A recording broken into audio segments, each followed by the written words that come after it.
Boa noite, irmãos e irmãs em Cristo. Sejam todos muito bem-vindos, encarnados e desencarnados, à nossa casa de oração, de luz, de estudo, de muito trabalho. Com alegria nos reencontramos aqui hoje, nessa que será a nossa última reunião pública do ano.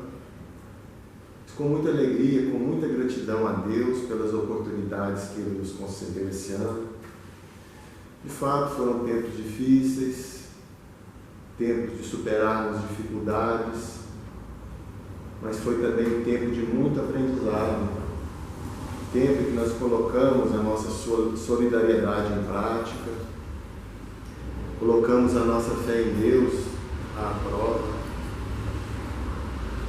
encontramos formas alternativas de nos unirmos e nos reencontrarmos pelos meios virtuais e nos alegramos quando a pandemia nos permitiu nos reencontrarmos presencialmente e retornarmos a esse nosso espaço que nos traz tão bons sentimentos, tão boas emoções.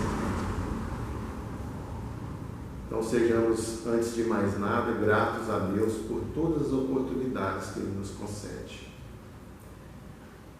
Tudo que provém da misericórdia divina, por mais difícil que possa nos parecer, num olhar mais desatento e limitado da nossa condição humana, é somente para o nosso próprio bem, é para o nosso crescimento, para o nosso adiantamento, e para nos aproximarmos ainda mais dele. Esse é o seu propósito para a nossa vida. Então, movidos por essa gratidão, vamos elevar a Ele esta oração que o próprio Cristo nos ensinou. Pai nosso que estais nos céus, santificado seja o vosso nome. Venha a nós o vosso reino. Seja feita a vossa vontade, assim na terra como nos céus. O pão nosso de cada dia dai-nos hoje. Perdoai as nossas ofensas, assim como nós perdoamos a quem nos tem ofendido. E não nos deixeis cair em tentação, mas livrai-nos do mal, porque vosso é o reino, o poder e a glória para sempre. Assim seja. Pedindo o amparo amigo dos benfeitores espirituais, trabalhadores da casa, vamos iniciar a nossa reflexão de hoje. O tema que nós trouxemos são as nossas escolhas.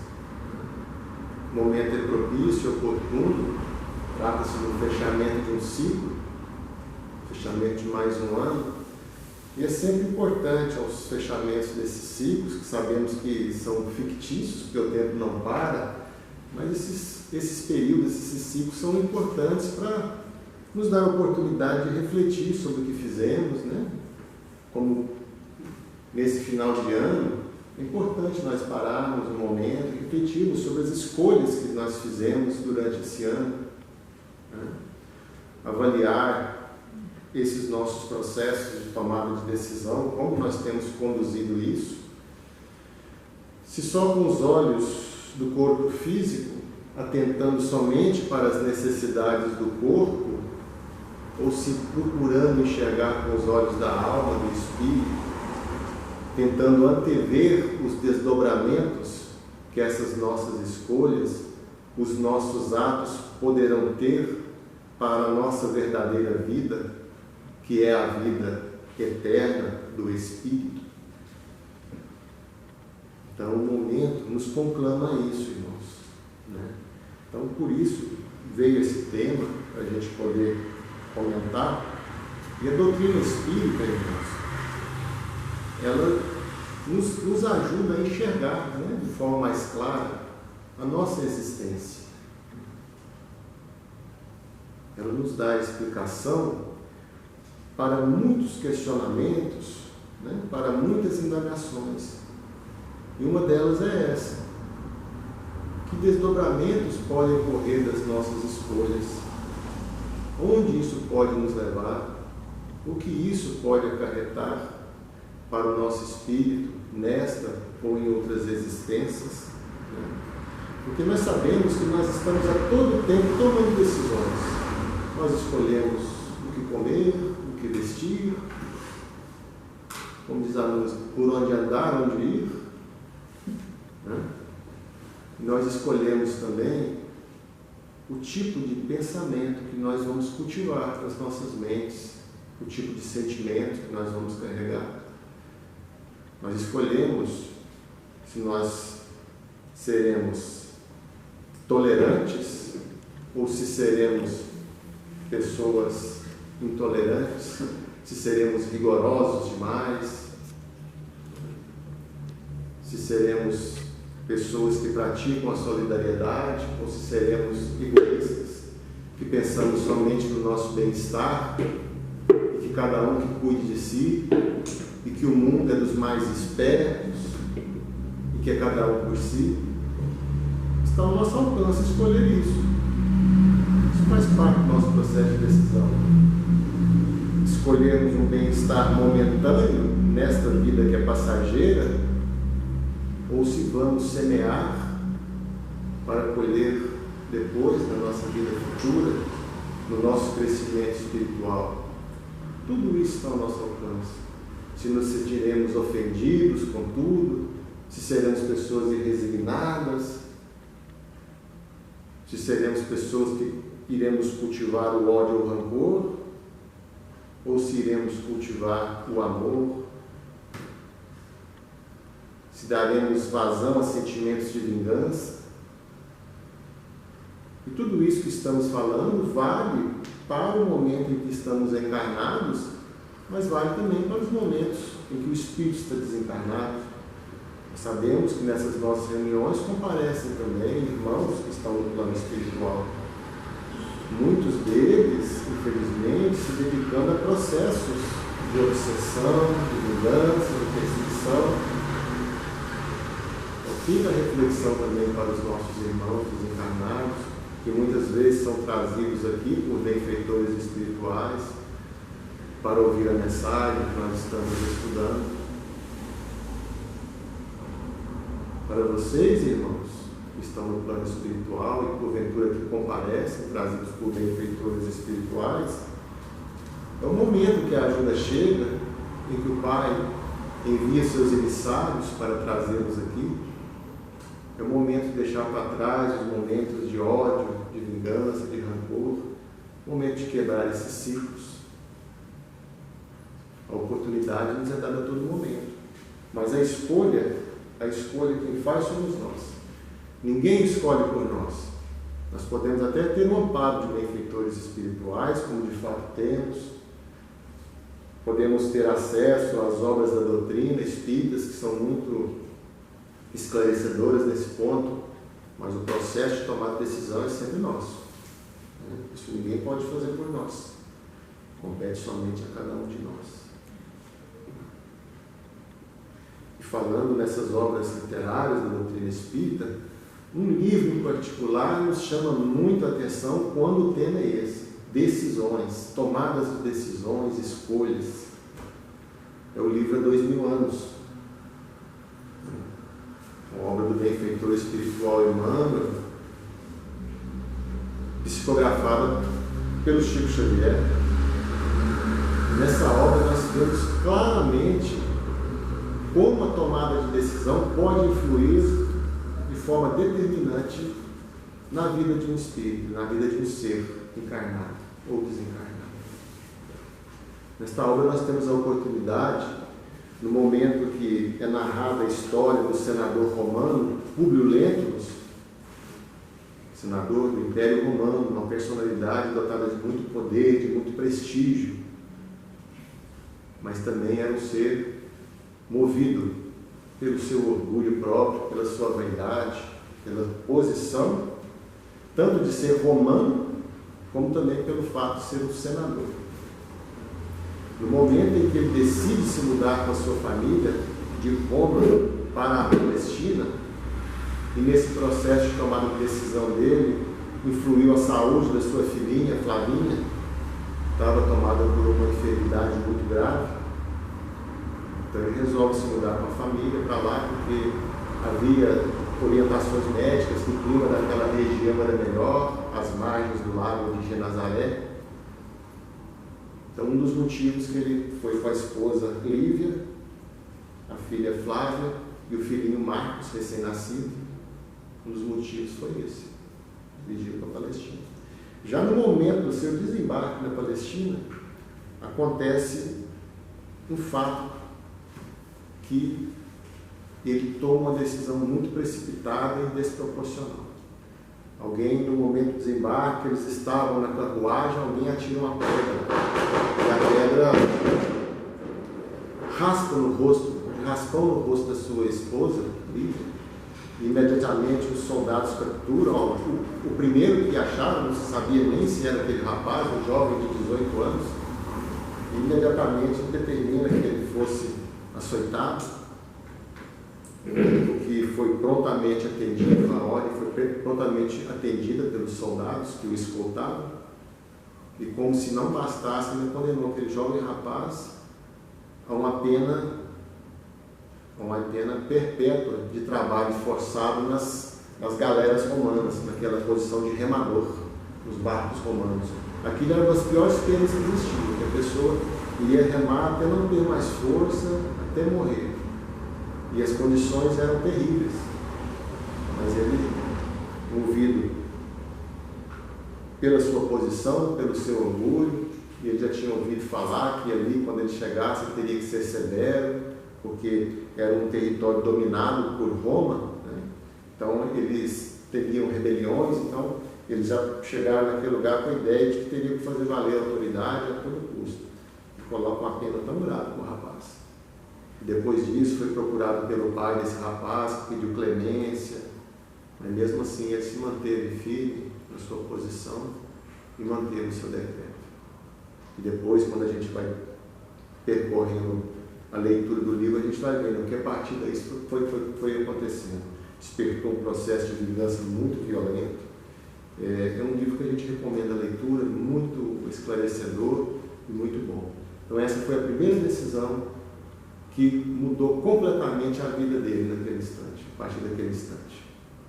Uma decisão impensada, irrefletida, desproporcional, fora dos padrões de razoabilidade. E a outra decisão, que é mais emocionante, quando ele tem a oportunidade de se encontrar com Jesus. Depois de instalados, ele e a família nas proximidades do lago, e a filhinha dele só piorando seu estado de saúde, e a esposa dele, Lívia, tendo ouvido falar muito dos milagres que Jesus estava realizando naquela região, foi Lívia conversar com ele, pedir que ele procurasse Jesus, que ele intercedesse pela filhinha Flavinha, que ela estava com uma doença de pele muito grave, né? No livro até falava que é uma espécie de lepra, e a doença só avançava e ela ficava cada vez mais fraca. Então, naquele desespero da família, a esposa pediu: por favor, procura, deixa um pouco a sua posição de lado, procura esse Messias que eles tanto falam, tem certeza que ele vai curar a nossa filha. Então, ele medita um pouco sobre isso, e muito a contragosto, mas pela insistência da esposa, resolve procurar Jesus. Mas deixa claro que não iria se dirigir a ele publicamente, que só iria, se tivesse uma oportunidade, convidar ele para comparecer na casa deles, mantendo aquela posição muito orgulhosa. E ele deixa para sair mais no final do dia, que ele não queria se expor, não queria que a sua posição de senador romano, na cabeça dele, não me permitia esse tipo de atitude. E ele se dirige até nas proximidades da margem do lago, procurando, não encontrava Jesus, e ele senta num banco próximo à fonte e começa a pensar, atormentado pelos seus pensamentos, e muita coisa do seu passado já lhe vinha à tona na mente. Ele foi mergulhando naqueles pensamentos, mergulhando. Aí eu vou pegar esse trecho aqui para trazer com a riqueza de detalhes que o benfeitor espiritual nos narra, que é muito emocionante. Nós falamos aqui que é uma decisão tomada por ele, mas nós podemos nos colocar no lugar dele. Talvez nós no lugar dele não faríamos diferente. No meu caso, provavelmente eu não faria. Mas vamos nos colocar, imaginar a situação e a cena, que é uma cena das mais emblemáticas que eu já me deparei na doutrina espírita e na toda a sua literatura, né? Vou começar desse trecho. Dando curso às ideias que lhe fluíam da mente incendiada e abatida, o Lúbio Lentulus considerou dificílima a hipótese do seu encontro com o mestre de Nazaré. Como se entenderiam? E aqui ele explica que ele não falava o idioma que se falava naquela região, que era um tipo de aramaico, um dialeto do aramaico antigo. Ele não compreenderia. Então ele já começou a pensar nisso, né? Aí ele ficou mergulhado nesses pensamentos, até que continua. O senador sentiu o coração perdido num abismo de cogitações infinitas, ouvindo-lhe o palpitar descompassado no peito opresso. Dolorosa emoção lhe compungia agora as fibras mais íntimas do espírito. Apoiara-se insensivelmente no banco de pedras, enfeitado de silvas, e deixara-se ali ficar, sondando o ilimitado do pensamento. Sentia profundo êxtase diante da natureza e das suas maravilhas, sem saber como expressar a admiração e o reconhecimento aos poderes celestes, tal a clausura em que sempre mantivera o coração insubmisso e orgulhoso. Das águas mansas do lago de Genezaré, parecia-lhe emanarem suavíssimos perfumes, casando deliciosamente ao aroma agreste da folhagem. Foi nesse instante que, com o espírito, como se estivesse sob o império de estranho e suave magnetismo, ouviu passos brandos de alguém que buscava aquele sítio. Diante de seus olhos ansiosos, destacara-se personalidade inconfundível e única. Tratava-se de um homem ainda moço, que deixava transparecer nos olhos, profundamente misericordiosos, uma bondade suave e indefinível. Longos e sedosos cabelos molduravam-lhe o semblante compassivo, como se fossem fios castanhos levemente dourados por luz desconhecida. Sorriso divino, revelando ao mesmo tempo bondade imensa e singular energia. Irradiava da sua melancólica e majestosa figura uma fascinação irresistível. Públio Lentulus não teve dificuldade em identificar aquela criatura impressionante, mas no seu coração marulhavam ondas de sentimentos que até então lhe eram ignorados. Lágrimas ardentes rolaram-lhe dos olhos que raras vezes haviam chorado, e força misteriosa e invencível fê-lo ajoelhar-se na relva lavada em luar. Desejou falar, mas tinha o peito sufocado e opresso. Foi quando então, num gesto de suave e soberana bondade, o meigo nazareno caminhou para ele e, pousando-lhe carinhosamente a mão direita sobre a fronte, exclamou em linguagem encantadora, que Públio entendeu perfeitamente, como se ouvisse o seu idioma patrício, dando-lhe a inesquecível impressão de que a palavra era de espírito para espírito e de coração para coração. Senador, por que me procuras? E espraiando um olhar profundo na paisagem, como se desejasse que a sua voz fosse ouvida por todos os homens do planeta, rematou com a serena nobreza: fora melhor que me procurasses publicamente, e na hora mais clara do dia, para que pudesses adquirir de uma só vez, para toda a vida, a lição sublime da fé e da humildade. Mas eu não vim ao mundo para derrogar as leis supremas da natureza, e venho ao encontro do teu coração desfalecido. Públio Lentulus nada pôde exprimir além das suas lágrimas copiosas, pensando amargamente na filhinha. Mas o profeta, como se prescindisse das suas palavras articuladas, continuou: sim, não venho buscar o homem de estado, superficial e orgulhoso, que só os séculos de sofrimento podem me encaminhar ao regaço de meu Pai. Venho atender às súplicas do coração desditoso e oprimido, e ainda assim, meu amigo, não é o teu sentimento que salva a filhinha leprosa e desvalida pela ciência do mundo, porque tens ainda a razão egoística e humana. É sim a fé e o amor da tua mulher, porque a fé é divina. Basta um raio só de suas energias poderosas para que se pulverizem todos os monumentos das vaidades da terra. Comovido e magnetizado, o senador considerou intimamente que seu espírito pairava numa atmosfera de sonho, tais as comoções desconhecidas e imprevistas que se lhe represavam no coração. Querendo crer que os seus sentidos reais se achavam travados num jogo incompreensível de completa ilusão. Jesus, sentindo esse pensamento, sondando esse pensamento, já arremata. Não, meu amigo, não está sonhando, exclamou meigo e enérgico o mestre, adivinhando-lhe os pensamentos. Aqui vem a lição mais profunda desse trecho.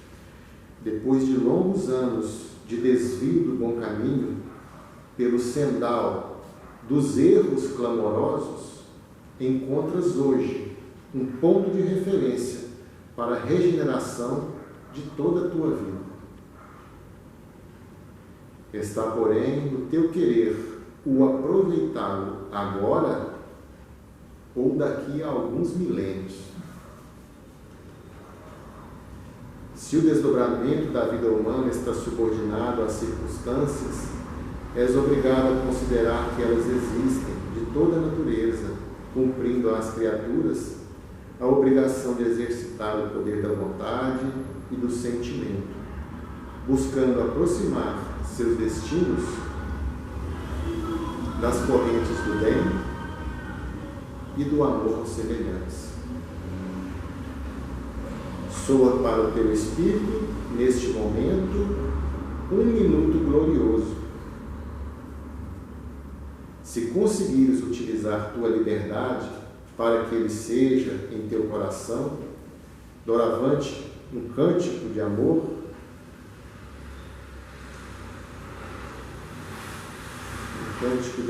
de humildade e de fé, na hora indeterminada da redenção dentro da eternidade.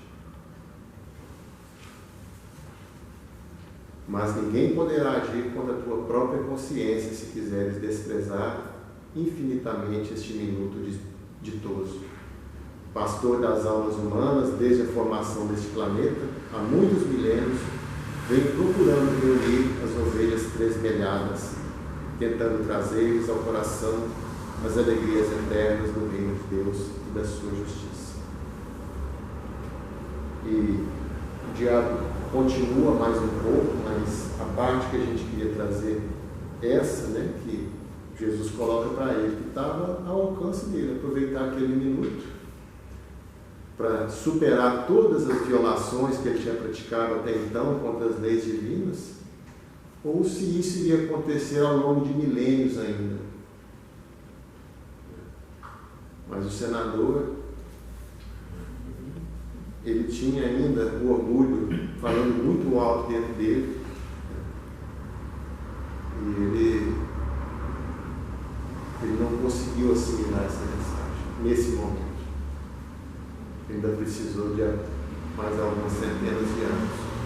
Mas é interessante notar que quando ele chega em casa, depois desse encontro, ele encontra já a filha dele restabelecida.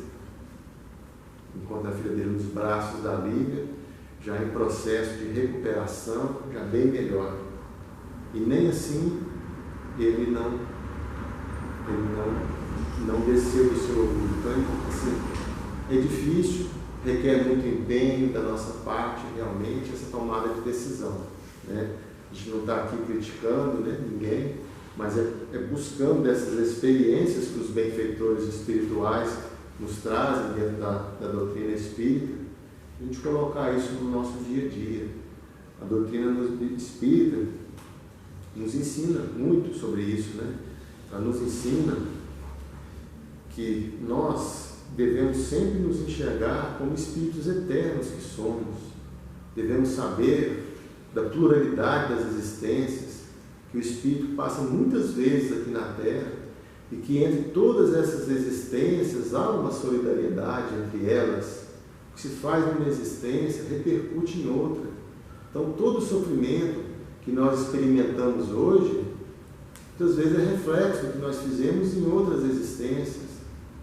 Nós vamos querer continuar sofrendo da mesma forma nas existências futuras, as situações que nós ainda passamos hoje, ou nós queremos ter a possibilidade de alcançar uma felicidade duradoura, não essa felicidade efêmera e passageira que nós experimentamos aqui na Terra, nessa nossa existência. Então, tudo isso, a doutrina espírita nos faz meditar sobre isso e refletir no estudo das leis divinas, das leis naturais, das leis morais da vida. É importante a gente compreender o que essas leis nos impõem, como nós devemos agir diante dessas leis, para que nós não fiquemos a todo tempo praticando violações a elas e depois tenhamos que nos adequar, tenhamos que nos resgatar essas violações praticadas. Então é muito importante, o estudo é importante também. Agora, mais do que tudo, é colocar em prática o que a gente aprende na nossa vida, porque é vivendo no dia a dia que nós celebramos os ensinamentos que o Mestre Jesus nos trouxe. E nada mais são esses ensinamentos do que o reforço a essas leis divinas que nós já tínhamos gravadas na nossa consciência, mas nós já havíamos esquecido. Jesus veio para reforçar tudo isso, reforçar e nos ensinar que o sentimento maior que nós podemos cultivar em nós é o amor. Então, vamos aproveitar esse final de ano, vamos refletir sobre as escolhas que nós fizemos durante o ano, ver onde nós erramos, onde nós acertamos, e vamos nos programar para o próximo ano, para fazermos escolhas mais acertadas. É o que Jesus espera de nós, e é o que nós podemos oferecer a Ele, esse irmão tão bondoso e misericordioso que é Ele para conosco. E também, respeitando também o nosso Pai Celestial, contando sempre com a ajuda dos benfeitores espirituais. É assim que nós podemos fazer a nossa parte, né? Porque antes de pedir ajuda a Deus, nós temos que fazer a nossa parte. Então, irmãos, essa mensagem que a gente queria trazer para hoje, essa reflexão, e desejando a todos feliz ano novo, boas festas, comemorem com os familiares, né? É importante comemorar, é importante estarmos todos juntos, cultivando o amor, a amizade. Que a paz doce e suave do Mestre Jesus esteja conosco em nossos lares, com os nossos familiares e com os nossos entes queridos. Que assim seja. Que assim seja.